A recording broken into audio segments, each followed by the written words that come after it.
We're not even gonna use the mics now. No distortion. Everything's going through the camera. Alright. We good? We good? Mic. Check 2. We there? Check. I think we good. That was my man calling from jail. Buffalo Wild Wings? Nah, it's nah, this is actually He said, I would say, okay, better.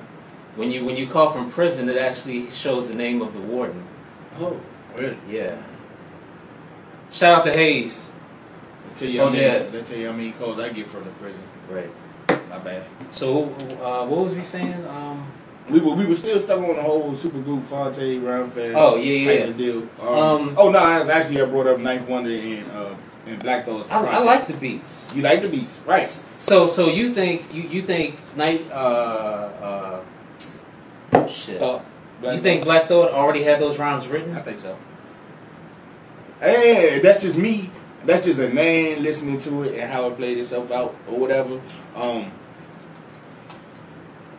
It just didn't fit. Like, you know, certain people, I wish, take it back to Fonte, like, I think some people just fit in a groove better, and I just think it was something a little bit off with them in that project. I heard they got like 2 more projects together, Black Thought and Night, so I'd love to see them do it again. It wasn't trash, but maybe it was just over expectations, because it was like one of my favorite producers and one of my favorite MCs, and it was like, I've been waiting for this for forever. Everybody been waiting for a Black Thought solo project. So if he says I'm gonna do a solo project, I'd have been hyped. Then he said I'm doing it with Knife. I was like, oh yeah, I'm here for that. But I heard he's doing another one with Knots. I heard that too, and I think that's gonna be stupid. Yeah, because that's gonna be stupid right there. Knots that's another dude who's like super underrated or whatever. Like that dude, pound for pound. I don't think Knots is underrated. I think he is. I think so. I think people know exactly what they're getting. Like you do, I do, but the masses doesn't. Like, you know what I'm saying? Well, okay. Like he's not like Swiss Beats, you know, Showtime. Well, like he's not, you know, yeah. dancing in the videos. Shout out to Swiss, no shots. No, he's not a performer. You know, Swiss is a performer. Right. No, he's not that. But I think that, and this is just me. Like I brought up Ill Mind. That's another dude. Like, he really just now getting his shine. But we know what the hell Ill Mind been doing for probably a decade or more. Like, right. You know. Right. So, and I put Knots kind of like in that little group or whatever. But yeah, I think Knots is, you know, a couple notches higher than Ill Mind. I mean, no shots from an accomplishment standpoint. Or yeah. You mean like as a producer. Both. I don't know about that. Are you saying that too? Yeah. Oh, you see? Oh my God! Maybe accomplishment wise, but just do you not know? Knots did a beat every day last year. Okay. Do you follow him on Instagram? I don't, but well, I do, but it probably gets lost in the minutia because I follow too many people on Instagram. Dude. So no, I mean, okay, so you cranking out beats. That's cool. I like there's both. a dude and there's some kid in a college room that's cranking out beats every day on Instagram too. What is that? Yeah, like, you know what I'm saying? His shit's not hot though.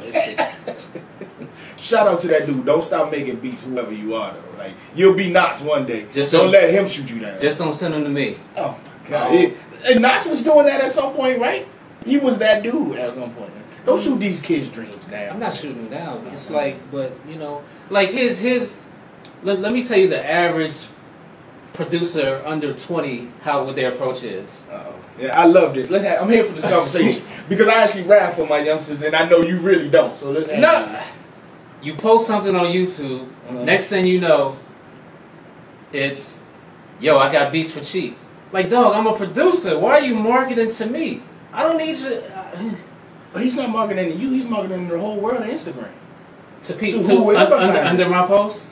Oh, under your post. Yeah. Oh, well, yeah. I mean, because we're in the era right now. We're in the sell yourself era. Whether it's a producer, the same thing is happening for MCs. The same thing is happening. They just marketing themselves. So when you took the record labels out of it, and you went direct to consumer. Now you have to market yourself directly too. That's all they're doing. They're probably doing it wrong, but that's all they're trying to do. You like that? Do I like it? No. So if you post a video of yourself DJing and another dude comes in your post talking about, yeah, I DJ too, my rates are blah blah blah, hit me up at I'm not. No, I don't like it. I ain't mad at it. I also don't like the friend requests I get every day from somebody who's selling hair and shit. Like I don't like that either. But it's just part of social media. Like it's part of the internet. So yeah, no, I don't necessarily like it. But at least to me, at least right there, it's kind of relative. Who are you following that the algorithm puts the hair chicks in your feed? Yo, I don't know, but I know one thing. Every day I got a new follower and it ain't nothing but a bundle of hair in the Like you gotta be following strippers to get the algorithm to really? You don't? No. Thank you for saving me right there. You're welcome. Yeah, thank you. The voice from within. Yeah, Vicky over here. No. Vicky Ford. So you don't get the bundles? You don't get No, everybody I gets don't the get the bundles. bundles. No. Hey, what I bet you if you look, there's some bundles. You just don't know the name. And you're not paying attention. They're there. They did. I block them. Really? Yeah. I get the I get the African baddie fan page or Wait a minute. Who are you following? I don't get that. Baddest light skins on IG. Yeah, guess what? I ain't getting none of that. I don't follow them, but they just be suggested friends. Hey, Evan. Hey, Ebbs, I love you. I don't roll with that. I don't roll like that. So look, I'm gonna take it back to where you was going with it, right? So for every person, for every person that's selling themselves on Instagram, over marketing themselves, or just trying inappropriately jumping into your comments, right? Right. We all know the story of how LMA got discovered, right? Who? The booed up girl. Booed up. How'd she get discovered? 15-second snippet on Instagram that DJ Mustard just stumbled across, right? Reached out to her. She was in London, flew her here, started working with her. A year later, boom, she has booed up the biggest song. 15 seconds of her singing. Right, but on her own post. On her own post, but guess what? When we're talking algorithms here, so you hashtag it, right? You hashtag it, you jump in other people's feeds, you're a producer, so I jump in your feed, all that feeds to the algorithm. Something brought him there. He didn't go look for a girl, like something in the algorithm landed her, and those suggested pages, and boom, he sees it. I'm specifically talking people who just want to jump on your post. Oh well, yeah, and sell themselves. That's the like when artists post a song, and then I read the comments and it's like, yo, I got hot stuff too, and it got their SoundCloud page. Like, yo, that's disrespectful. It is. It's frustrating, but you know what that is? Okay, that's this era. For our era, that was a dude when you just walking out of Shoppers with your donuts and somebody walks up to you with a CD like, yo, I got mixtapes, cuz. Why do I look like the dude that wants to buy mixtapes walking out the grocery store? You might. No. Exactly. So that's why they jumping in everybody. So they ain't willing to do that. So they can just do it from their phone and jump in your comments. Like, I want to know how much of that actually works. You jumping in somebody's comments and somebody's like, oh, shit. Okay. Let me listen to this dude. Right. Again, I always look at the why or how did these youngins get to this point? You know what it was? Not caring. Well, that's part of it. But yeah. Guess what? It's the DJ Khaled effect. All he did was annoy his ass to the top. That's all he did. You know what I'm saying? So somebody else sees that and they're like, I'm going to just annoy my ass to the top, right? Like that. So I even listen to certain podcasts or whatever, and I can't remember which one it was, but they specifically referenced DJ Khaled, where it was just like he just annoyed his ass to the point where somebody gave him a shot. So everybody's gonna try to use that now. No, I think DJ Khaled was and he's talented. No shot against Khaled. Khaled was already established. It's just that even as an established DJ and artist, he's still annoying. Yeah, but he's always been. He's always been annoying. He's always been annoying. Hey.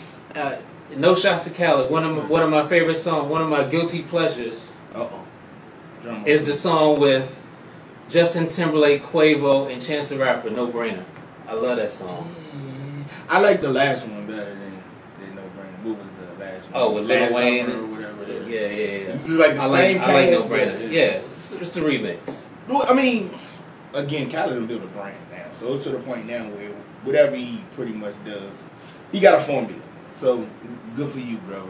These youngins and other people are just trying to find their formula. Did Mustard change his formula? Did he produce those LMA records, or is he just putting his name on it? That doesn't sound like the typical Mustard sound. And that's a good question. I don't know. I know he's behind the machine. I don't know if he produced them or whatever, but like literally that's his artist, and he's been crafting them. But the new song sounds exactly like Booed Up, so it might be Mustard. Yeah, it could be. It could be. Was it Tripping or? Yeah, Tripping. Yeah. No shots to the Mustard, but his sound is almost the same. Like if you line up Mustard beats across the board, they almost sound alike to me. Like those joints he did with what's the dude from Compton? Nipsey? On the first album, no. Where he come on, y'all. What's the dude from Compton that Nipsey Hussle? No. That's what I said. YG. Oh, YG, okay. That YG first album, you could tell it was Mustard. Right. Like you could tell what's the white girl from Australia that can't rap? Oh, Iggy. You could tell all those songs were produced by Mustard. Right. This I had no idea Mustard produced. What, LMA? Yes. Well, I don't know if he produced it. That's the question. We gotta go back to that. I don't know if he produced it or not. Like, he's behind it, but I don't know. Kev, do the research. You on the computer. See who produced Boot Up. Boot Up? LMA, yeah. Damn, shit, I didn't know we got reference points. Hey, Yeah, yeah, we got people posing. They can ask them. We got somebody here. Let them know. Ask them who did it. Yo, anybody out there in the internet? Mustard did produced it. Okay. Really? Shout out to DJ Mustard. Wow. And Lawrence Dobson, the 1500 or nothing. So it was I can see that. I can see 1500 nothing doing 90% of it. I don't even recognize none of them. That's why you have me here. Okay. That's what's up. Thank you. You're welcome. 1500 or nothing are actually dope producers. Though. Very dope. And those dudes are, yeah, like, shout out to Just Blaze because he burns them up. He burns them up. Right, for real. Yo, I'm gonna need do you guys know Kill? Yeah. Me and Mark Patrick? Yes. Me and Kill gonna have a conversation. Kill is poo-pooing everything that these 90s artists are doing. He's poo-pooing the new Smith & Wesson. He's poo-pooing the rhyme. We gonna have a conversation, brother. We both from Philly, and you know you dead wrong. I don't know you Kill, but I might be on your side, bro. I might be What? Like, what's wrong with Smith & Wesson over Ninth Wonder? Nothing's wrong with that. Nothing's wrong with that. Like everything can't be stuck in the 90s. Like we can't keep okay, hold doing on. Before I say beat miners and okay, all right. Explain to me his perspective. So he's like he don't like the 90s dudes doing new shit. well, that's my opinion of what he posts on Twitter. Okay, Follow him. What's his Twitter?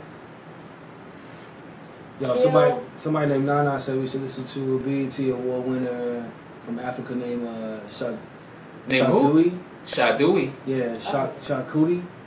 Sarkodie. Some African guy that won the BET Award. Shout out to Shakudi. Yeah, somebody. Anyway, Kill is Kill 889. Kill 889 on Twitter. Go blast him for blast him. I'm gonna blast do my Master homework. KRS's ass. I'm gonna do my homework on that or whatever. So basically, he don't like a Smith & Wesson working with a Ninth Wonder. Yeah. He wants them to sound like old boot camp. Type Yeah. Nah, I'm not good with that. Okay, all right. Let me back off that. I'm good with Ninth or Crisis doing the Smith & Wesson record. I don't like Crisis. Wow. Oh, Really? Right. we live on the air. Yeah. Well, I mean, What don't you like about Crisis? all right, let me say this. Let's Cab Nice back. Hold then, on. too. First of all, the the views and opinions of our engineer do not reflect us niggas right here. Should I explain it? Explain. I don't like his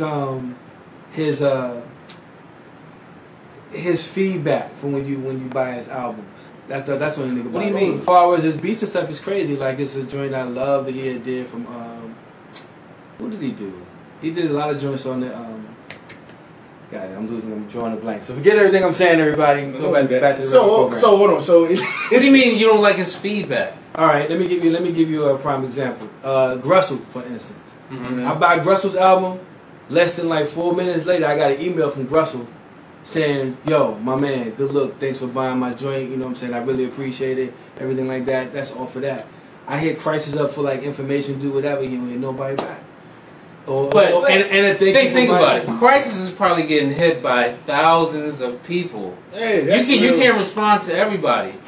So yeah, I'm there with you. I feel you. again, social media makes it that you can reach out to these people directly.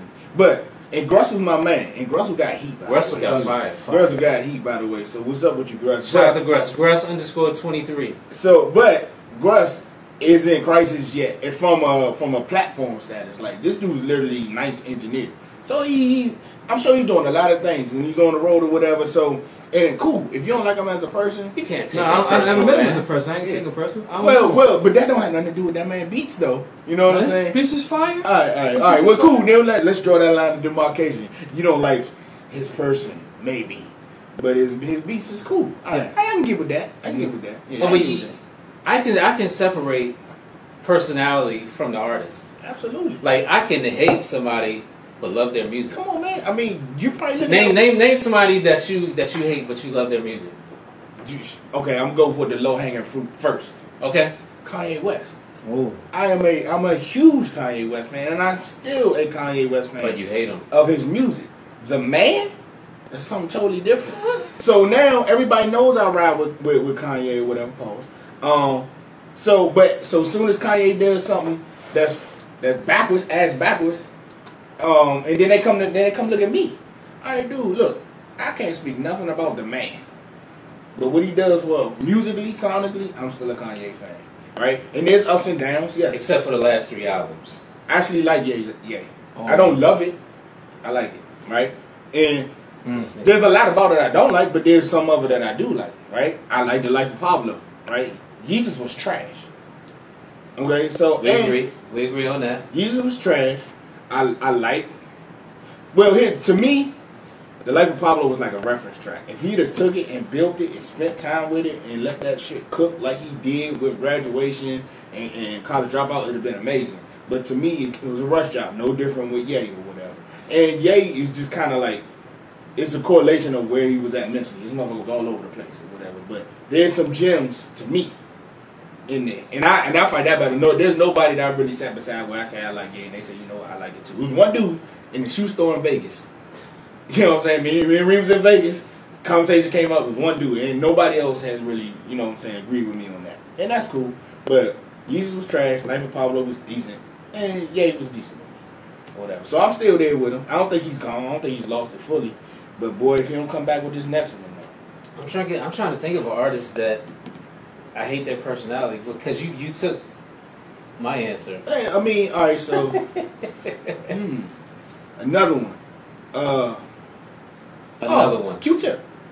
What? Yeah, Q-Tip. I don't like Q-Tip, and I've interacted with him a few times. Mainly, I had, and this was back when the whole Joe Budden Wu-Tang thing was going on at Rock the Bells or whatever. Let me just say this. The views and opinions of this nigga right here do not reflect. Hey, all I can speak for is my encounters with the man, right? That's just like Crisis might have hit me back and showed me love in my inbox, but then showing him, so he got a problem with Crisis or whatever, right? All I can do is my interactions with Q-Tip didn't go well at all, brother. Really? You know what I'm saying? Nah. And so, therefore, but that still don't take nothing away from me loving the shit out of trap and knowing what Tip is as a producer. Like I love people's rapper stories. What happened? All right. Reggie said we ain't got no sound there. Oh, this just happened. No sound? Yeah, one person said they just left a comment, but then Reggie just said we don't have no sound. Just now though, just now. Just now. So I mean, like, it's not like whatever went out, something hit. Yeah, you be there, right? Yeah, okay. Yeah. And I'm sure, you know what I'm saying, you done had some behind the scenes interactions or whatever. Well, especially with the one you just said. Yeah. All right. Well, the Kanye joint, I don't like him or his music. Never did. Only like one song, Through the Wire. That's the only song by Kanye West you like? That's it. That's the wackest song to me. I'm just Through the Wire. I'm not a fan. Through the Wire is like low hanging fruit. It is to me. Yeah. Oh, and probably all like in Get By. Get By. So if you like Get By is not his song. That's a Kanye West. That's probably why I like song. it. That's probably why I like it. Okay. Go Q-Tip story. Okay. Why you want to see Q-Tip in these streets? So and let me say this: it wasn't even necessarily his interaction with me. I'm backstage right? I'm chilling. Matter of fact, this is Slum Village days. Big timing already. I'm backstage. It wasn't even like that. Like, well, nah, it wasn't like that. This is through relationships, right, or whatever. Shout out to Keisha Shorter over at Merriweather. So I'm backstage. Slum Village is back there. Bartender's still living, right? Pharaoh Munch, all of them, like they're literally just back there eating, chopping it up or whatever. Meet and greet, you know, they walk up, they line the people up, to meet and greet. Trap before they perform. And Fife, you know, the energy is good, right? And now, in hindsight, it's 2020, so maybe Fife and Tip are going through their multiple beefs that we well advertised, all know about, or whatever the case may be. Q-Tip walks in, the energy totally changes. He has nothing to say to anybody in the room, whether it's meet and greet, whether it's little old me or artists alike. Like, he has nothing to say. And when I say he has nothing, people are walking in like, yo, what up, Tip, what's good? Like, nothing, right? And my thing is, going all the way back to present day, that's cool, right? I've always learned that, even from artists, you don't be the asshole. You let your team be the assholes for you.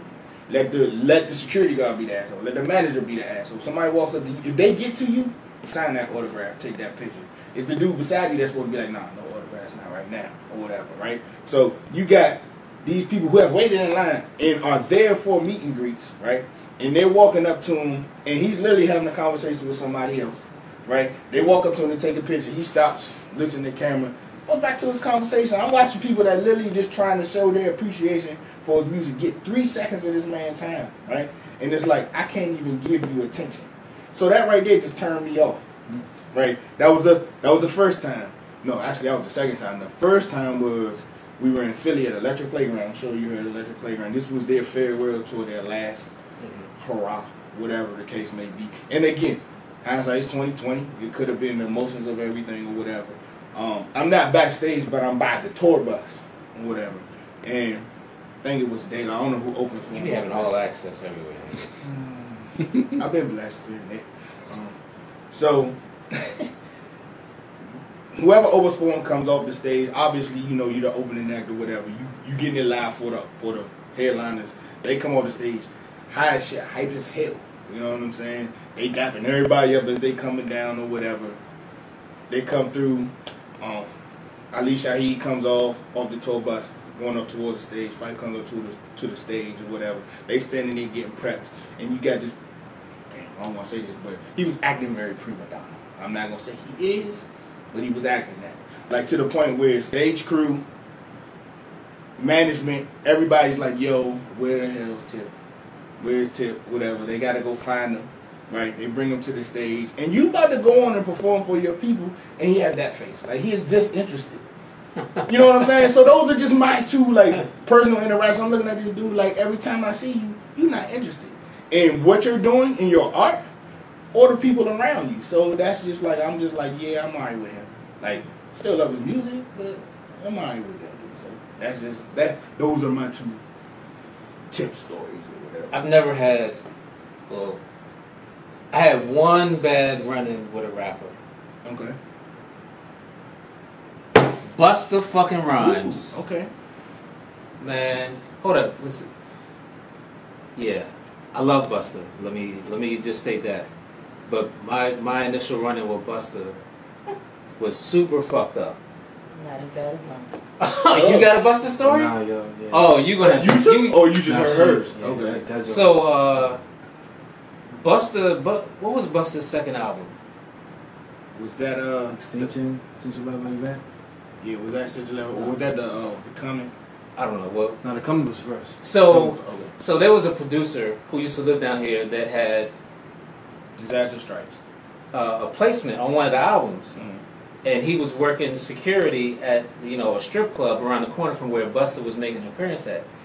So the producer, like, shout out to Latif, still owe me $400 for the sample I sold you.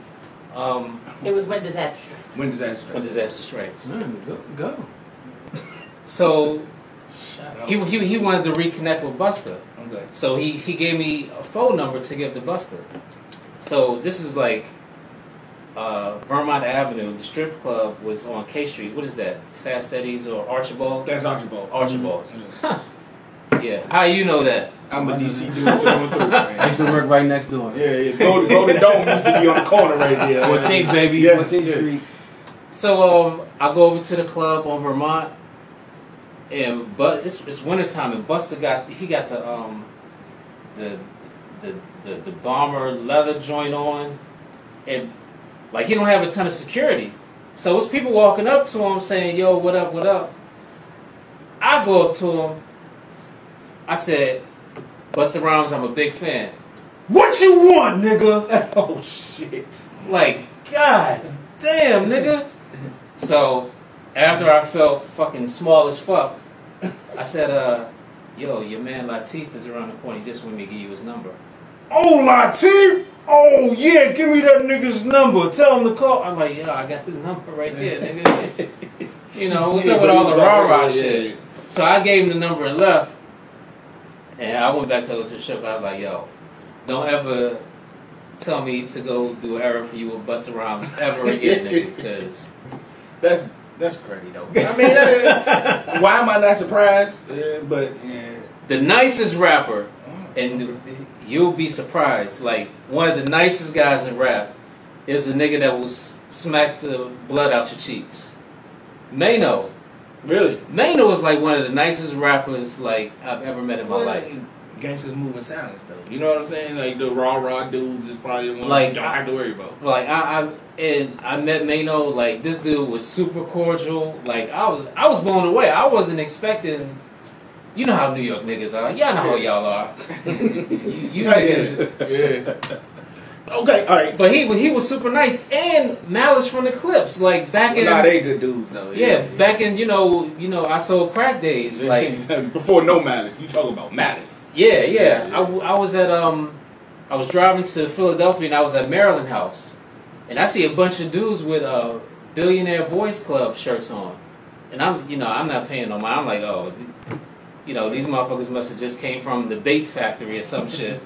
Canal Street. Right? So I'm walking to get a fucking cinnamon roll or something. I got on Timbs. They not laced up. So a nigga steps on the back of my Timbs and my whole shoe comes off. I turn around. This is a nigga from the Clips. Hold on, man. Were you just getting out of jail? Why you got no goddamn laces in you? Like, what the hell? Now you know people wear Timbs and they don't lace. I got the strings in. Oh, I thought you but had they're not strings. tied. They're not tied. Like, They're not you just tied. got out and went straight to the Merlin house. Huh?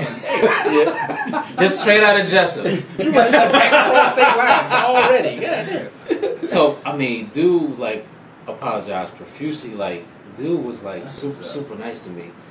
But I want to hear this Busta Rhymes story. Come over here. You can't tell it? Yes, you can. Not on camera? Oh shit. That bad, huh? Holy fuck. Damn. The only other. Not on camera. Well, you're not on camera, technically. We gonna get the story. The only other dude like that truly just straight up stood me up, but it was justified, and I'll tell the story, was Dame Dash, right? Like, I mean, it's no surprise, but you mean Daddy? Don't let another man call you Daddy, Dame Dash. But I give you the timeline. It was literally September 2001. Blueprint had just dropped. Jay did his show here. Aaliyah had just died. So I got meet and greets or whatever. Shout out to Big Sis. Got us on the tour bus. So it's like you walk up on the tour bus again. Bleak. No. On the tour bus, dog. It's like crazy. This night, this is one of the most memorable moments and shit. It's like me and my boy Richard Hamilton from the Wizards. Like we all just like on the tour bus, Bleak and Seagull in the back, like by the bathroom rolling up. And it's surreal because I didn't think like, you think of meet and greet, you just like, hey, what's up? We like, they literally just chilling on the tour bus. Jay sitting at the table, at a chair at the table. You sit down at the table, actually had a chance to get a little words with him, autograph and all that. And I looked. And back then, I never wanted to be an artist. Back then, I wanted to be the executive. And Dame was my idol. So it was like, damn, that's why I like, hey, what's up, Jay, or whatever. But Dame, he was like, he was so zoned out. Like, he was still fucked up from the whole Aaliyah thing or whatever. So it was like, I went over there and it was like, yo, Dame, and he just gave me the hand like, Like that, you know what I'm saying? Like nah. So you know, you feel this small, and you walk off, and it's like later you do the math, and you like, all right, I get it. You know what I'm saying? So I don't hold it against. Dang thought you was gonna ask for a Rockefeller chain, something, a jacket or something. But yeah. So he gave me the small moment right there because I got the church lady. One of those. Shit. But no, other than that, like most people that I've learned that as long as you don't fan out, like of course if you see some people that you respect their work, like you take the opportunity to tell them that or whatever, or even if you in your bag and you want to try to sell yourself, cool. But it's like just treat them as individuals, as human beings. Like as long as you don't have that oh my god screaming out, shaking type of. You know who was an introvert as an artist? Who's that? G-Dep. Really? I went to this is way before I shot G-Dep videos. Like I saw G-Dep. That's a humble brag, by the way. I know, right? Dude, you see matter of fact, G-Dep was in the same club, different night, where Buster told me Archibald. Yeah. Why you keep saying that, Archibald? That's good. Let's do it, man, because the algorithms had you back to the I'm just saying. That's why you have that on here. No. What was the name of the club on Vermont Avenue? Vermont? There wasn't one on Vermont. It was across the street from Bravo. Or no, Bravo was in Connecticut. Yeah, Bravo was in Connecticut. There was a club. Vermont's on the other. Yeah, it's like another side, block over. I forget the name of the club, but it used to be hot. Daedalus? Camelot? Daedalus was on 19. Daedalus was on, but I don't know how long. It had a little small run, but anyway. G-Dep, like this is at the height of his career. Like it might have been his first album. I mean, his career. Yeah, his career. 2 summers, so it wasn't that summer. It was this summer. Like that man locked up, so you can't come get me. Like the special delivery might have been out. Like, but he's leaned up against a column, just chilling. He got a hoodie on, and he's just watching people. Yeah.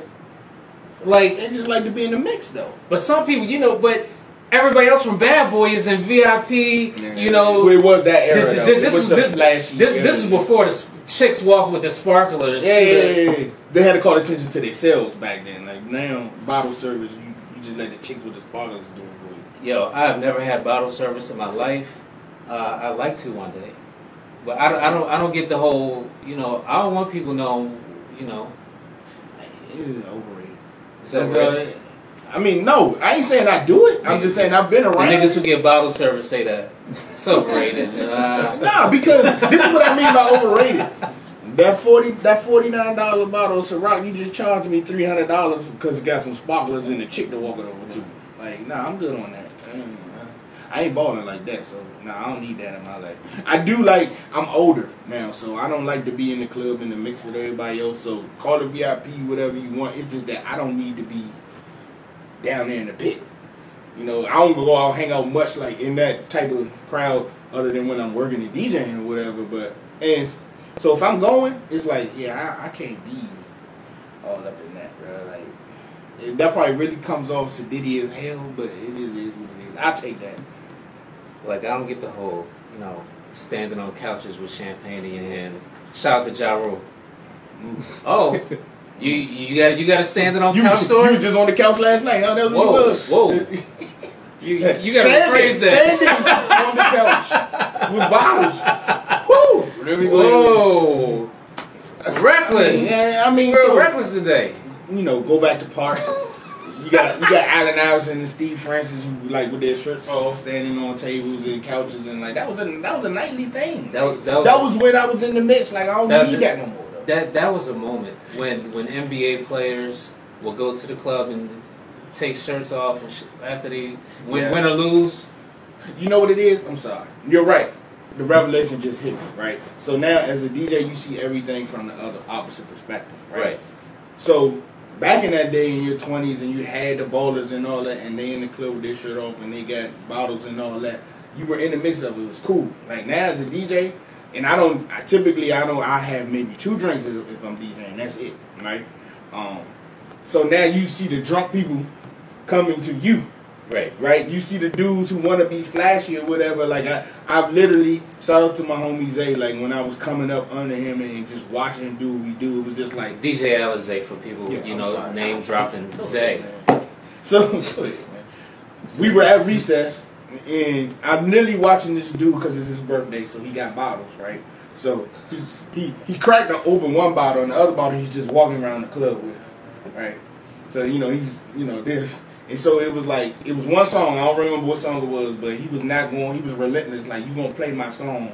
That's my section. It's my birthday, whatever. And he just stood over the DJ booth, like the DJ booth was behind here. He's standing at the DJ booth, looking at me. I ain't DJing shit, There over there, and it's like, cuz, tell your man play my shit. And I'm like, it's 500 beautiful women. If you just turn around, you have the time of your life. But you just standing there. So it's like, and you get encountered with that all the time, man.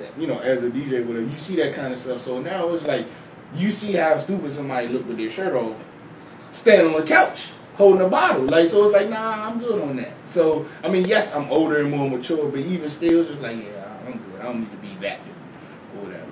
Everybody turn up, have fun, because really, as a DJ, if it ain't about 4 people doing that, then I ain't did my job. So I need y'all to still be there, but it ain't gonna be me. That's all I'm saying.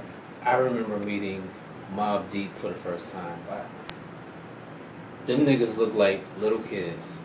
Like, yeah, no, that's true. Like, that's both, like, P had to be what, 5'3"? He's short. No, I'm 5'3". He's shorter than me. Really? He was shorter than me. Yeah. Oh shit, that's another thing. This is another jail call right there. No, this ain't a jail call. This is Yo, Paige. Dave Scars. Yo, what else, son? What's happening? Ain't shit. You want me to meet you? Yeah, where you at?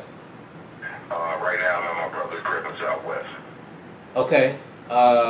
What's the closest station to here? Fort Totten. Is there a way you can get to Fort Totten? Yeah, I can get to Fort Totten, no problem. Okay.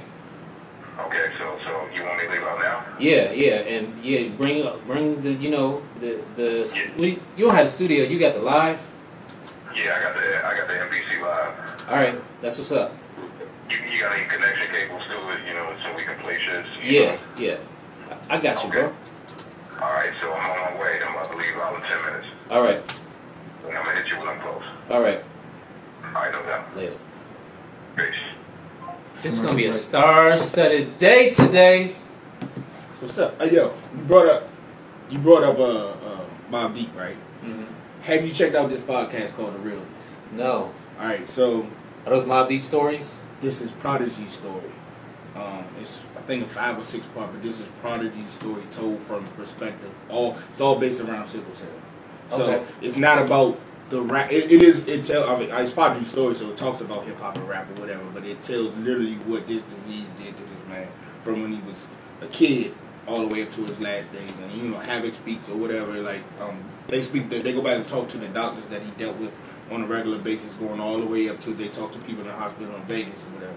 If you into that kind of stuff, definitely check out the Realness podcast. That shit was really dope or whatever. You know what's funny? The day I met Mobb Deep, I met Mobb Deep through Littles, who used to be their manager. They had came to DC. They performed at Dinosaurs out in Laurel. Wow. So it's funny. The day of the show, I was actually moving. Like, I had moved into a new apartment. So, and like, I was super late. Like, the show might have started at like 9. I didn't get done moving until like 9:30. I don't know. If anybody knows me, I'm late for everything. Well, I was going to say, wait, you were late. Yeah. Yeah, go figure. So, I'm like, you know what? It's Mobb Deep. I'm going over there with what I got on. Hoodie. This man went in moving gear. Yeah, hoodie. I got jeans, Timbs, and a hoodie on. And you look like Mobb Deep. Yeah, exactly. right. So I'm going just like this. Yo, I get there, I get to the door. Why do I still have the knife in my pocket? You look like to use to open up boxes. Security guard checks me. Yo, I got the knife. He's like, and he looks at me like, fam, you bringing the knife? You really gonna try this, right? Right. Yeah. I'm like, yo, I swear to God, I was moving. Like, try that with TSA. Try that with TSA. Yo, Move your ass to the security. Right. Like he let me go back to the car and he let me in, and that's when I met him. I was like, yo. Body cavity search and everything. Try that at BWI. Go ahead. I was just moving. Yo, the people. Shout out to TSA, but some of the people at the airport, man, they take that. I mean, it's a job that you have to take seriously, but come on, man. Okay. There's nothing in my butt crack. Whoa. Like dudes be getting like so. Bro, but you do it your personal life. Some dudes get extra with the.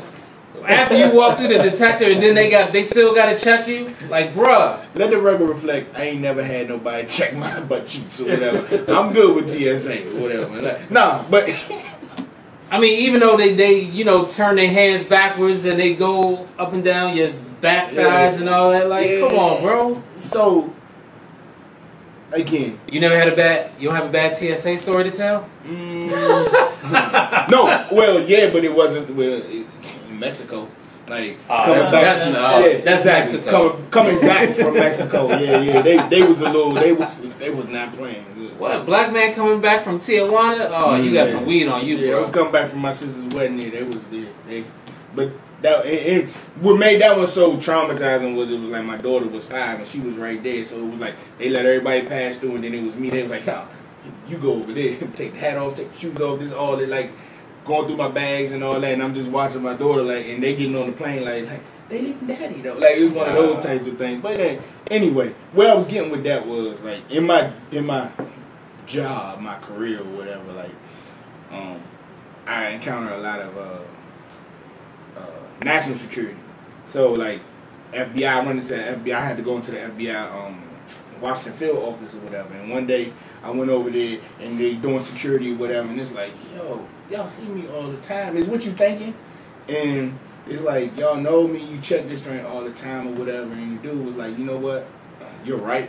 He was like, but what the world doesn't realize is there's a target on Washington, D.C.'s back all the time, but more importantly, there's a target on this building all the time. And I ain't trying to die, right? That's when he broke it down to me like that, it's like, all right, I get it. So now, whatever TSA asked me to do outside of inspecting my butt crack, that's between him and his own TSA.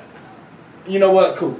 You know what I'm saying? Like, it just is what it is. If I gotta get on this plane and be safe, then that's fine. So that's why I say I don't have any bad experiences, because I take all that with a grain of salt. Like, shout out to all the security guards. This one building downtown, you gotta take your fucking belt off.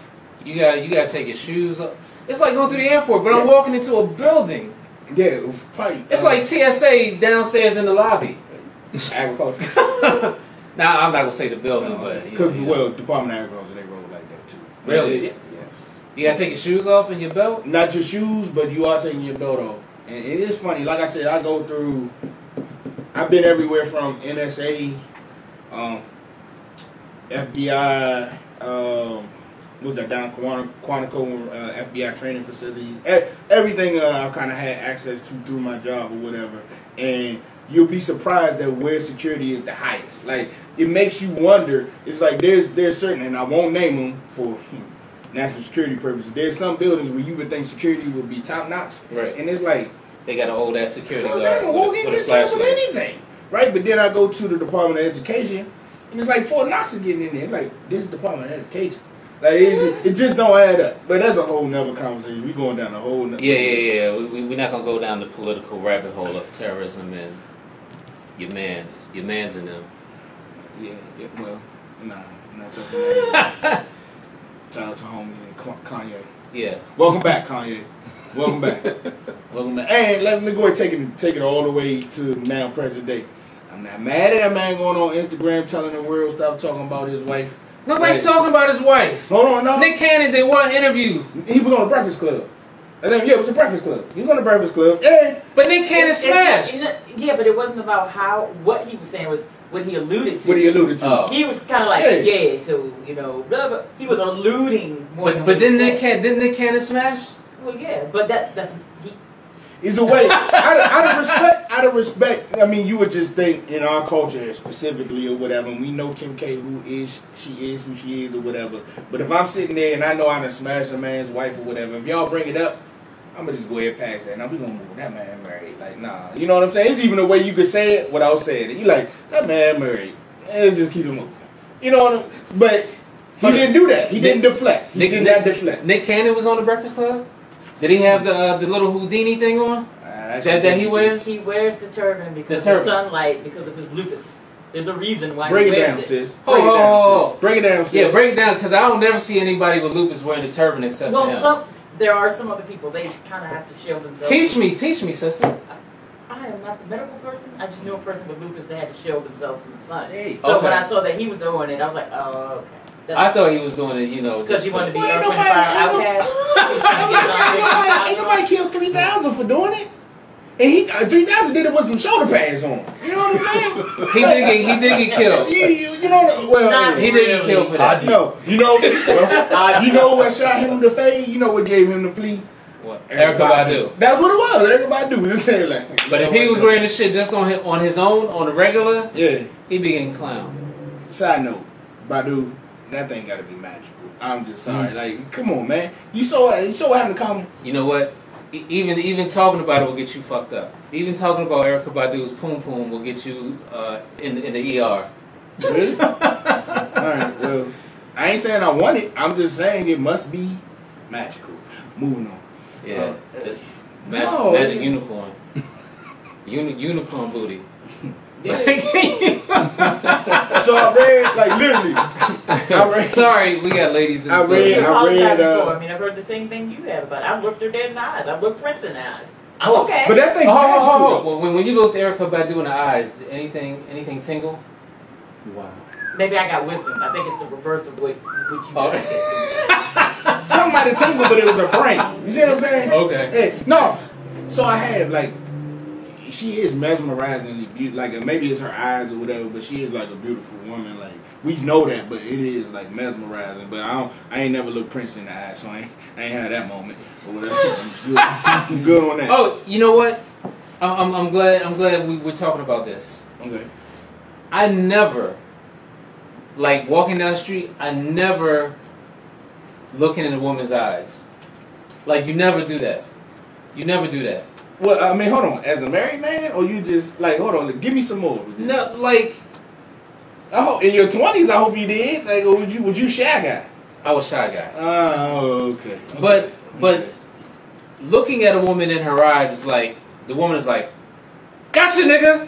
No, like, man. Yeah, here we it's go. like that. Here we go with toxic masculinity. No, when you like, do not walk like, because I look a woman in her eyes. If you look at a woman, all right, let's say this, for 5 seconds, that's more than a look.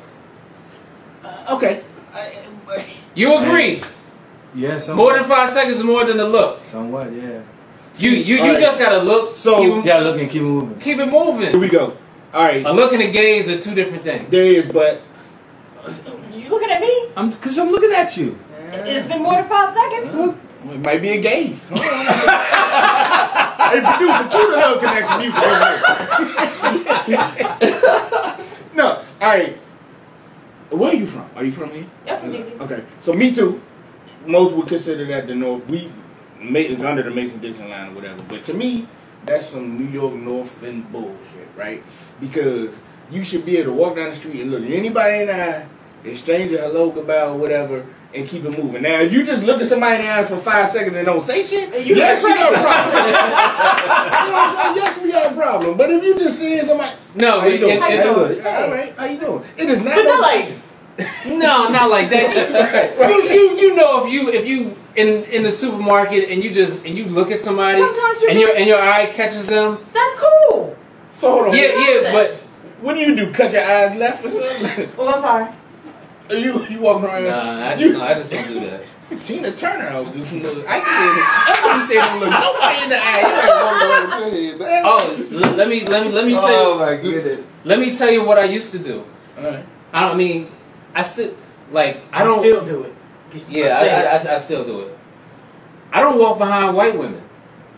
I try not to. I don't like, if I'm on the sidewalk, I do not walk behind white women at all. I understand where you're probably going with that. I ain't mad at it. I don't think I'm conscious. I will cross the street before the white woman does. I mean, I'm a woman, so I ain't fucking around. But I get it. I get it. But you can still look at people. It's okay. I look at people. Nobody gonna beat you. Well, I mean, shit. That's a new one for me. Like, really? A look and a gaze? So now when I see you on the street, I'm like, what's up? No. When I actually know somebody, I don't trust people that I can't look in the eye, like that can't look me in the eye. Okay, I mean, yeah, I get that too. Yeah, I'm big on that, but when you're in the club, like you can't give a girl 10 seconds, 5 seconds of this. Yes, you can. You absolutely You can. Okay, wait.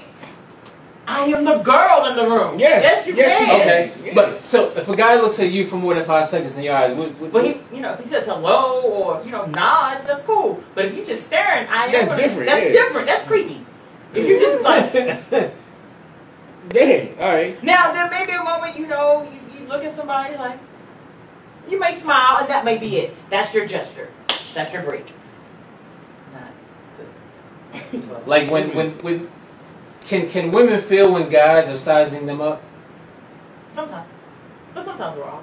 So that's what it is. You don't want to get it misconstrued. Yeah. Like in the Me Too movement, I understand that, right? I understand that. I'm just looking at you, like Yeah, but at the same time, you got 30 years to catch up. But with if you're Me Too looking, job. it takes 30 years. You say hello, but if you're not interested, you say hello and keep going. No, but that's creepy in the supermarket. Like if I'm looking in somebody's direction and our eyes just happen to glance, I'm not gonna do this or. No, I'm just gonna look away. See, that's the problem. You made it awkward. Yeah, you was making it socially awkward. It's me. Okay. Speak to people around and we're here to help right. you. Yeah, okay. We're here for Look, you. this is not going to be the doctor. I am not the patient here today. So I don't get to pay Dr. Phil today. Yeah, god damn it. Yeah, that's a weird one. Yeah. I mean, I would be more weirded out if it's like a dude that just every time I look his way, he cut it out. No, but that's I'm not like that. I'm not like that.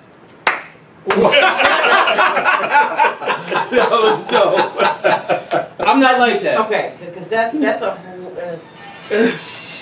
There it is. Pizza's on the way. There ain't no damn pizza. ZX.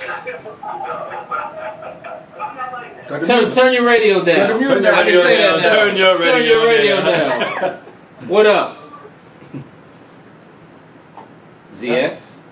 Yo, what up, man? What's up? You live on the show. Hey, look, man, But you already know that. Yeah, no, I'm on, but they don't know who I am. But I'm gonna tell you, man, you got something going there, man. Keep it up, man, for real. Thank you, brother. I appreciate you. I'm up to support you. You know that, man. We go back like old socks, man. I've known you for years, so. I appreciate it. Yeah. Thanks, bro. I gotta get you up here one day. I know you DJing 7 days a week. Yeah. But I mean, I can find time for you, man. Like I said, I'm gonna support you 100, man. So just let me know what you need from me on my end, and I got you. But like I said, man, you got something. You definitely got something, man. So keep it going, man, for real. All right. Thank you, brother. Thanks, I appreciate you. So everybody that's listening can hear. You know what I'm saying? Because like I said, you good people, man, and you deserve it, man. Blessings coming, man. Just keep it going. Thank you, man. I really appreciate it. That's not me saying that. I really appreciate it. I appreciate that, man. Look, and if you see that man, look him in his eye and tell him.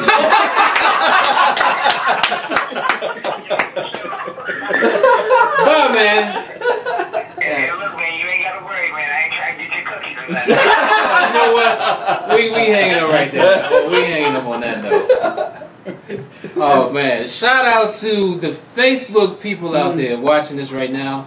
We are at Pod Block Studios. Anybody can come here and do a podcast. I just, me and my man, we spur the moment. Yeah, chop it up. Yo, check it out. Because I'm his man. Follow me on IG. That's DJB_Sharp. Check me out. Follow me. I got some things coming. I actually got some big things coming for y'all or whatever. He don't know about it, but he gonna be a part of it too. Money involved? It's always money involved. I love when money is involved. Money Let's go. Right, let's do that. Right? You don't take pictures for free, right? Who? Exactly. Who? What?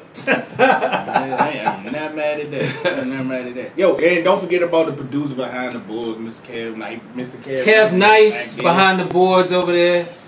We not using a Mac. This is his first time with a PC. You know, niggas act brand new when they get in front of Windows. They like, oh, what the fuck is going on? Drivers, what? I'm the same way, though, bro. I'm a PC guy. You're in here with 3 Macs. You know. Exactly. I know. Yeah. Across the board. Yeah. Return to the fucking Mac. Oh. Yes. Hey, yo, Tell me that's not a great fucking club song. it is. Oh, who sings that song? Mark Morrison. Mark Morrison. Yeah, Keep it that way. not you. Oh shit. Tell me that's not a great party starter for We just motherfuckers lost. over 35. We lost 10 viewers right there with that. For people over 35, that gets people on the dance floor. Tell me that Mark Return to the Mac is not the song to get people It on works. the dance floor. It works. Depends. Yeah, you know what I'm telling you, there's funny. Wow, as a DJ, there's certain songs that I know work. I refuse to play.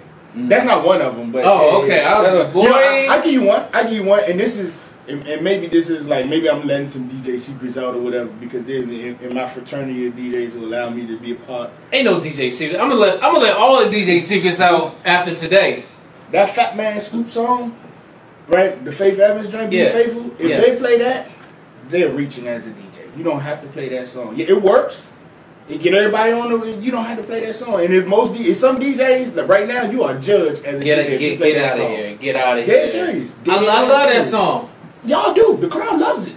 It's just DJ. Oh, like, I'm a DJ too, though. Yes, I love that song. I'm not. We don't play it. I don't play it. Bro. Why not? You don't play none of the AVA records? I didn't say that. It's just that one in particular. Why? That one, and I don't know. It's just one of them things where it was just like, yeah, nah, I'm not. Bass drop! Yeah. It works. It works, but it's just like, yeah. Yeah, I don't. Exactly.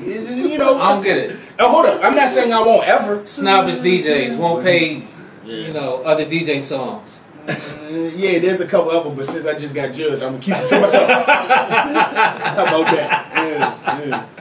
Yeah, there's a. Yeah, I leave that Fat Man Scoop alone. You don't play any Fat Man Scoop. I mean, there's something in the Serato.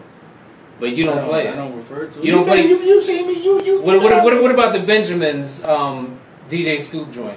Fat Man Scoop. Nah, I usually just go with the original right there. Okay. I just go with But see, I like it because I'm not a talking DJ. Me neither. So the Fat Man Scoop records work for me. Right. In the club. Right. Yeah. So you're right. I'm not a talking DJ either. I dictate the mood. I control the crowd by the music because that's, to me, at its core, that's what it's supposed to be about. But those records are help. Yeah. No, I know. Yeah. I never said that the record was bad. I know, like, I'm not saying I'm taking nothing away from Fat Man Scoop. There's a reason why when I said it, everybody was like, "What?" Because the joint works. I just don't, I just don't, go. That ain't a go-to song. I mean, there's a couple other DJs in my fraternity that's just like, nah.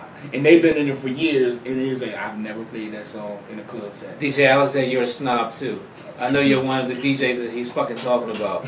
Allegedly. DJ Aaron, you're a snob. Allegedly. Hey, bro, I ain't say shit. He doing math over here. Sometimes 2 + 2 = 4, though. I'm just saying.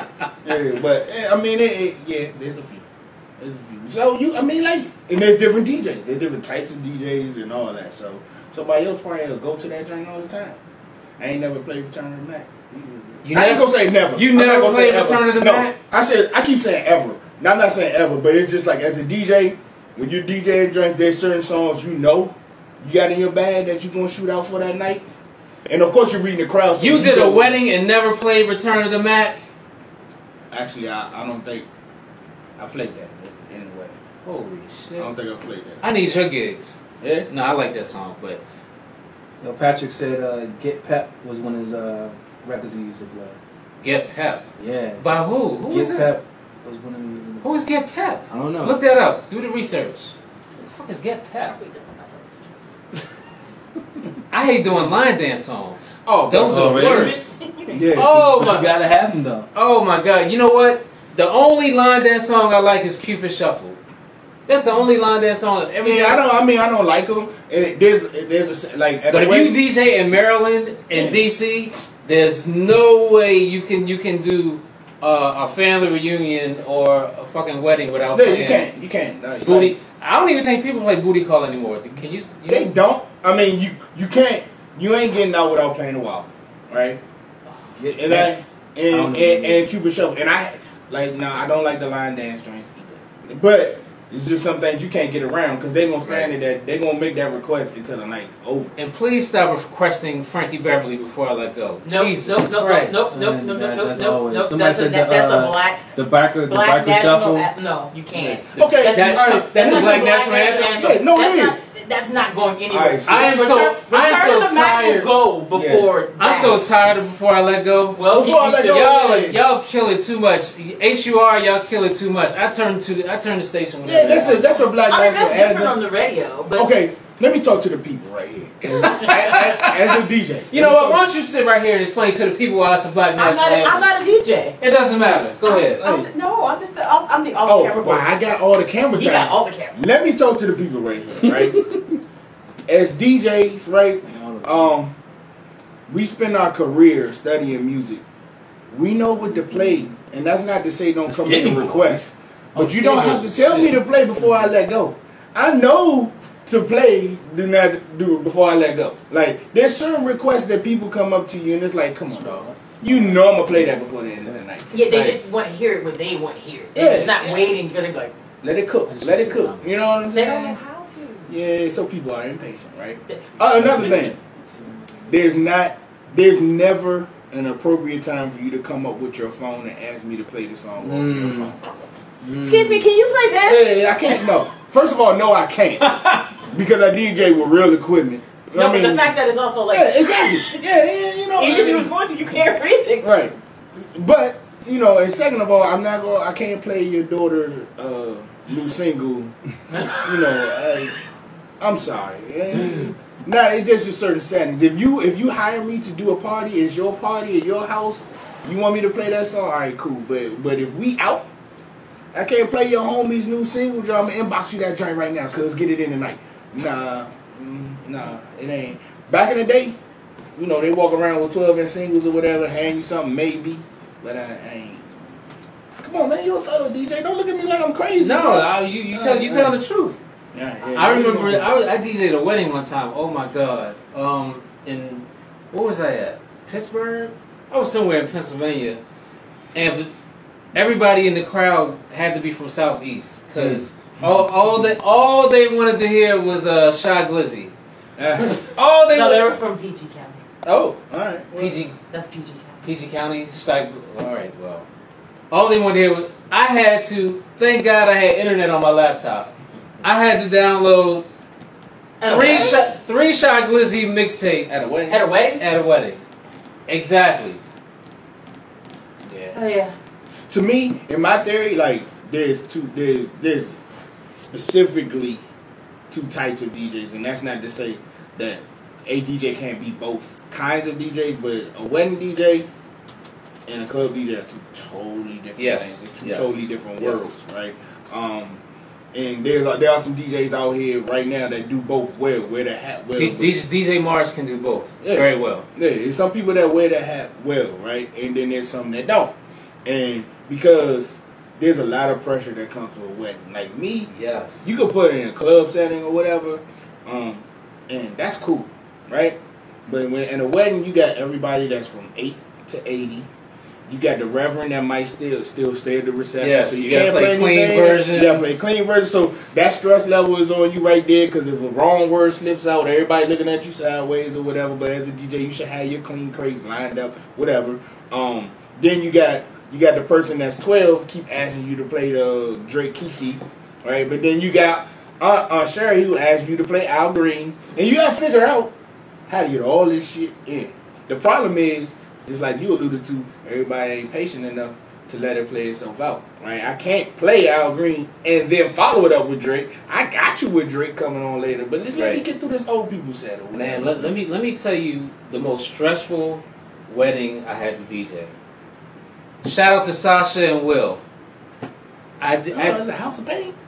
Sasha and Will and shit. I DJ'd their wedding. Their wedding was the same day as my father's funeral. Ooh. Yo, to go from a funeral, just emotionally, to a wedding, like, that's tough. Right? Yo, that was, and like, as the DJ, like, this is their day. Right. This is one day everything has to be perfect. Mm-hmm. And I was like, I was out of here. Yeah. I had one of those. Actually, the most stressful DJing gig I had actually turned out to be one of the better DJs gigs. Well, most enjoyable. I'll put it that way. I had the DJ. A couple reached out to me. Shout out to Jacob. He just reached out to me again 2 nights ago. But him, his family, his father is a pastor. His mother, they've always been. They're childhood friends. I know them since high school. Always been very heavily into the church. And he reached out to me. He was like, I want to renew my vows with my wife or whatever. I want you to be the DJ, but it's like, we can only play. This is how it started off. Christian jazz and Christian instrumental. First of all, I didn't even know there was a such thing as Christian jazz. Christian jazz, okay. Right? And then it turned into like just Christian instrumental, Christian jazz. So then I was like, all right. I reached back out to him like, look, all right, can I play instrumentals? Can I play R&B instrumentals? Like, I get it if content things and you don't want to be offended by it or whatever. Like, all right, but let me just play this Stevie Wonder and this instrumental. So you don't hear the words, just rock with the beat, right? Right. They let up off that, right? And then him and his wife were way more lenient as time went along. And finally the agreement came down to, it was like, all right, I'm going to develop, songs, playlists or whatever just based around love. Like, not sex, not love making, just based around love. But they're a ribbon in the sky. Yeah, exactly. And there are no fast songs. No fast song. But this is like, so it was a wedding ceremony and it was a reception, but it wasn't based around I want people up dancing. It's just I want you to create the atmosphere, right? So that part of it was easy. So it's like I don't have to stress about as a DJ, right, like how I'm gonna get everybody on the dance floor playing Christian jazz. It would just set the tone, right? First of all, there is no dance floor when you're playing Christian jazz. Like, it's just the floor at that point. There's a pew and an altar. Yeah, exactly. So, it went down. Christian jazz. And it got to a point. It got to a point where the wife had sent me like a song, a list of like 150 songs, like play these songs. So I went to him like, for real, because you a friend of mine, save your money. We can make a playlist right now, and you don't need a DJ. If you just want these 100-odd songs played, why am I showing up? Right. Other than you need my sound equipment or some sound equipment, why do you need a person like save your money, whatever? And they was like, nah, you know what? I trust you, do your thing. So we went from only playing Christian jazz and Christian instrumental to I trust you, do your thing. That put more pressure on me. It's like, oh shit. All right. They came and it was like I had 2 gigs that day. This was the first of 2 or whatever. And just from doing my homework, creating the right playlist or whatever, like that day was magical. Like it came. I think it was when they announced them to come in, and they got like 8 kids, and they came in with all their kids, and the kids was dragging the other kids in wagons and shit like that. So it was like, anyway, it was one point in the ceremony where they were like, yeah, I need you to play a song, pick a song. They asking you that? Yeah, just like the MC came up to me and was like, all right, they're getting ready, I need you to play a song. Stevie Wonder. Boom, right? Perfect song, perfect moment, or whatever. Like, it was just like, whether it was me on my thing or whatever, whether it was just, you find... You can't go wrong with playing Stevie Wonder at that type of event. Exactly. And no, it became... People came up to me by the end of the night was like, you get this often though, like, you give me a mix. Shout out to Kev killing me right now. Like, he owed me about this. That's another story. But people are like, yo, can you recreate this? Can you make a playlist of everything you played or whatever? I made 4 figures probably off that, just aftermarket Really? creating CDs and mixtapes or whatever from that night on. You hear that, DJs? Y'all overlooking the Christian market. They pay money too. Well, that's what because they had money. Y'all overlooking the Christian market. Matter of fact, I'll holler at you because I can't do the date that they just asked me about. You might go ahead and get that money or whatever. But yeah, man. But that ended up being but it was pressure though, all leading all the way up to it. Because it's like if I played the wrong song, and I don't mean the wrong song like somebody slipping in a dam or fuck. I just literally somebody. It going from being about love to love making where it was just like you couldn't slip in Stevie's part-time love. Yeah, I can. Yeah, exactly. That might happen. But I was on my BB and CC was riding all night, Jack. They was riding all night. I was good though. That was good. Well, I'm glad you brought that up because after when did the shift go from love songs to just straight? I just want to smash. Like no, that's a whole show within itself. You should. That is. Okay. That's a whole different show. All right, yeah. That is. There's a line of demarcation, and as a man raising a 14-year-old, I was cool with it in music, but now I got a problem with it. Jeez. And Chris Brown is the leader. No, he's not. You don't think so? No, again, Chris Brown. A whole another topic for. Are you gonna be here for that? I was not asked to be here for that. I wish you to be here for that. Okay, Since you seem to be the resident expert. The voice in the corner. That's right. Add Miguel to that list. I know you love Miguel. Don't do that. Miguel is not on that list, but that again. That's Luke Kang right there. I call him Luke Kang right there. With the flying kicks. Is he gonna play Prince? No. I heard somewhere he's gonna play Prince. Oh no, Bruno Mars. No, Bruno Mars. Neither one of them are. I don't want to see Bruno Mars as Prince. You know who I think can pull it off? Who? Jesus? No. Nice. No, man. No, seriously. No. Oh shit, man. Donald Glover. I actually think that. What? Yes, I think. First of all, it's either you get somebody who you just don't know, like that's on Broadway or something like that. Oh, like Teddy Perkins. Donald Glover is Prince? No. I think you can pull it off. Yeah. Hell no. Hold up. Better than Bruno Mars and better than Miguel. I think that he. I can see Miguel. Looks wise. Yeah, but I'm not talking about looks. I'm literally talking about acting from an artistic standpoint. Man, come on, man. Teddy Perkins, bro. Y'all put him in there right. I'm telling you, Donald Glover can pull it off. But just the same way as they hopefully it will never happen. I'm a Prince fan though. Nah, people say no. Oh, there's gonna be no. I agree with you knowers out there. There's gonna be a Prince biopic. Yeah. Trust and believe. Yeah, but that okay. If there's a Bobby Brown biopic, there's gonna be a damn Prince biopic. But here's the thing. So I ain't saying that he'll win awards, right? He'll be better than Flex was as Michael Jackson. Oh, everybody was better than Flex as Michael Jackson. Okay. Wait, are we just gonna hold up? What was wrong with Flex as Michael Jackson? Are you kidding me? Are you I'm gone. Really? Are you kidding me? That was terrible. I gotta go back and watch it. Yeah, you I gotta go back and watch it. My second point was it was better than Andre Benjamin playing Jimi Hendrix too. It'd be better than. I'm telling you. I'm just saying. I'm not setting so the people that saying no, I'm not setting the bar here. I'm just saying he'll be better than what the fuck that was. Yo, that's all I'm saying. Can I say that BET did Babyface and what's the other guy who used to run the face? L.A. Reid dirty in that Bobby Brown movie. Oh, y'all did Babyface so wrong in that movie. So that's not who you blame. You blame. On the real, you blame the wife and you blame Bobby. I was disappointed by the Bobby Brown story. I love the that was great. This was excellent. They rushed through the Bobby story. That was just they rushed through it. Yeah. That was a 2-parter that should have maybe been a 3-parter. They slowed some things down, like a couple of things they got right, like that being Bobby Brown scene when they were cracked out in the. I was like, wow, that's good. But it was too. It just rolled through it too fast. So Bobby Brown should have been 3 or 4 parts? Maybe 3.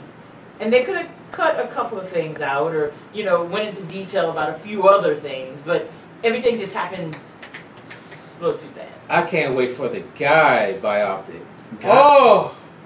Is that happening? Why? It has to. Hey, producer, cue the crickets. Exactly. What? Yeah, nobody knew what. I'm a news the whole news has swing? Yeah, Teddy Riley? Yeah, what? No. Nah, dude. No one's interested in that. Are you serious? Yeah. And that's my favorite genre. I want to see a guy biopic. Why? A biopic, whatever, however you. This coming from the guy who thought Flex did a great job with Michael Jackson. Also, who would play Return of the Mac over me. Yeah. So your credibility here. You hate me, Dad. You just looked at me though. You just looked at him for longer than 5 seconds. It ain't the gaze. Look, hey, 20 years from now, we're gonna have a Mace biopic. We're gonna have a Diddy biopic. Well, Diddy, yes. We're gonna have a 50 Cent biopic. Maybe. Well, Quincy Jones just came up with a little. Who's gonna get Richard Not Trying? We already had 56. Oh yeah, technically, yeah, we did. Yeah, but he did that himself. I'm talking. And he gonna do the next one himself too. So we already had it. Sorry. Oh man. No. So who should? What about Tribe? You think Tribe? That documentary was enough. That was a docu. I mean, and now you're missing a. There's a member missing. So I mean that. Michael Rappaport did. Michael Rappaport did what he did. Michael Rappaport? I am not a fan of Michael. Shots fired. Shots all the fired. I am not a Michael Rappaport fan. I fuck with Michael. You can keep Dunwitty. Q Soldier Boy. No, I actually think that leave the biopics alone until after Chris Brown's demise, because it's going to happen. And I'm not wishing nothing on him, but if he keeps down the path that he's on, it's evident. There's definitely going to be a Chris Brown movie.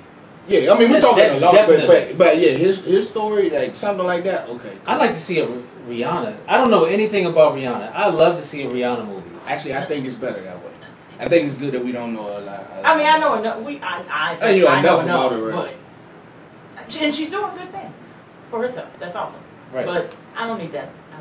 Like 10 years from now, I don't need that. When she's out the game. I don't want to see a Mariah Carey movie. No shade, but a lot of these people that you naming, like, give me an unsung episode, and I'm good. Right? Like, God could get 2 unsung joints. Yeah. Give him a like. Okay. All right, TV One, give us Guy. Yeah. Wait. Actually, is that in the words? I think it is a Christopher Williams one coming. Nobody wants to see Christopher Williams. But I mean, there was an Albie Show. She went straight. Sit your little light skin ass Hakeem down. Akbar. The dignified brother from the bank. All right. Anyway. So yeah, we can leave. When I want to see a biopic, like I want to see Stevie Wonder. That's somebody with some substance. You can learn something. What am I learning? Stevie Wonder needs a movie, not a biopic. When I say biopic, I'm talking about something that comes on TV One or BET. Well, that's not exactly a biopic. Like Ray was a movie, but that was a biopic. Okay, it's a biography movie. Yeah. Okay, all right. So you want a TV after school special? TV movie for Guy. You want an after school? Yes, I want an after school special. I want to run home at 2 o'clock and watch. Did you see what happened when they tried that with Aaliyah? Oh God! But everybody learned after that. No, they didn't. No, you're right about that. Everybody learned after that. I give you that point. Like that was a learning experience. Like terrible. The way they did Missy and Timbaland in that movie was terrible. No, the way they did that movie was terrible. From the rooter to the tutor. And that was what, Wendy Williams, I think. That was Wendy Williams. That was Wendy Williams. But the TLC train was dope though. That was better. Hold on, B. Wendy Williams did the Aaliyah movie. I think she has. How did she get? How did she get producer credits for that? I don't know, B. Happened. Oh my God. You mean the praying mantis with the wig actually executive produced the movie? She said Lifetime needed to tell the story correctly, and so I guess that's where she popped in. Did she tell it correctly? No. To be honest, I just saw bits and pieces. I gave up on it. I saw the episode with Timbaland, and I was like, I braved the whole thing. I did it so you wouldn't have to. You did? I did. I watched the whole thing. Oh, dog. Don't do it to yourself. No. I was on Spotify last night, and I was playing some old jams. I was playing. No shit, you playing old jams. Yeah, right. Do you remember I'm Leaving by 702? Or it's called. Is it I'm Leaving? Hold on. I forgot how dope. I think they're coming. I forgot how dope 702 was. Yeah, they're coming. Yeah, they're not dope anymore though. But well, they don't look dope. they don't look that bad. Yeah, they. Mila look alright. You know she. Well, Mila looks good. She is. Is that two sisters? Oh, no, not the twins. Gotta leave. Remember this? No. We don't own the rights to this song. No, we don't. We gonna play it anyway. You don't remember this? Remember everybody was going through that fake Timberland phase? Well, when I went to hear Timberland, I listened to Timberland. Yeah. I don't remember. This sound like this little game we played, just with the extra. Yeah, no, I'm good. You do that. Alright, kill that for. Girls used to love this song. Some girls, I'm a girl. I don't know. You didn't like that back in the day? I didn't like that. Were you a 702 I like fan? Star. I like Star because that was Neptune. I like 702 though. Star was Neptunes? I didn't think that was a Neptune. I thought they did that song. Have you fact checked? Yeah, do your fact check over there. 702. The 7, the O, and the 2. What was the dark skin one's name? That was Mila. Mila. She had a baby by Music Soul Child. She what? She had a baby by Music Soul Child. Really? Yeah. What? Hold up. Yeah. Music Soul Child had sex with a chick from 702? No. This man don't watch Unsung. I didn't know that. Yeah, that was it. Didn't she date Corrupt? Hold up. That was public. Hold up. Who was... Oh, Corrupt dated the chick in Moke and stuff. I'm confused. God, that was a horrible name. But yes, Star was produced by the Neptunes. Okay. Music Soul Child has a kid? Yeah. Yeah. And then what? Tell me if I'm wrong. But then, because Mike Bivens was tapping both. Ray J tapped. Hold on. And the Me Too movement had sex with. He tapped. Tapped. Okay. Yeah, he tapped, yeah. Michael Bivens was tapping both of them? I don't know. I don't remember if I go back to this, there was some type of something like that. But I know Ray J. Yeah. Well, technically 702 is supposed to be 4, because it's the light skinned girl. That's the older sister. And then It was 3 sisters. Yeah, but one of them left. Yeah, because one of them left. Twins. Yeah, and then one of the twins left. One of the twins left, and Mila came. Orish and Misha. Irish. Yeah, Orish. Damn, y'all know the 702 history. Look, let me look at this photo real quick. Yeah, but Music Soul Child got, and from what I heard, the baby got 2 good eyes. Oh, that's what I heard. I'm not sure. I can't confirm that.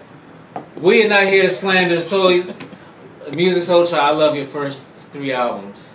Everything after that, What that got to do with his idol? Nothing. No, I ain't just checking. We're here to solely judge on music. Okay. You talking about the man's eyes and come on, man. No, I said I think the kid. Oh, 702 is grown up. Jesus. That's a great that makeup did them a great job, because if you see them on Unsung, you gonna be like, oh hell no. I was disappointed. Oh nigga. I was disappointed. But the kid though, you gotta tread easy on the kid. He's autistic. You know what? Let me back off that then. Yeah. Hey, producer, edit that right there. Take that. We live. We live. Well, that was a fact you didn't know. I ain't know that. Oh my, hold up. I gotta drink some juice. Anybody want something to drink? No, oh, man. Hey, Facebook. I gotta rap. I gotta gig. I gotta gig too. I'm gonna leave on that bad note right there. I'm gonna go home and pray. Oh my God. Let me make my move. You over here joking on autistic little you, kids. God damn, you should be ashamed of yourself. Yeah. All right, Facebook. Thank you for rocking with me. Thank you for coming. Oh, I loved it. Okay, I'm do this again. Again, follow me, DJ B_Sharp on Instagram. I do birthdays, bar mitzvahs, funerals, divorce parties. It's gonna be live tonight. If they need a party at Archibald's or any strip club, let me know. Because apparently you know. Would you DJ a gay strip club? Why does it have to be gay? No, because they do have gay strip clubs. Would you DJ a gay strip club? If the bag is right, yeah, I'm gonna just go. I mean, he ain't looking at the stage. I'm with you. Yeah, if the bag is right. I used to DJ at a lesbian strip club called the Hung Jury. Oh, I'm in there. Wait. Whoa.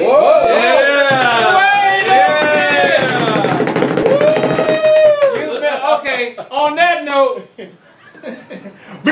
off camera. Powerblocks.com. Go ahead and book your session. Live, we do live video podcasts. We do audio podcasts. We do photography. So go ahead and book your session now. I got some great projects coming in October, but we'll keep you. Stay tuned.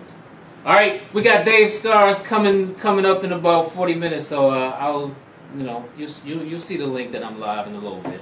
And there ain't no casting couches going on in here, by the way. Not yet. And this is not a look.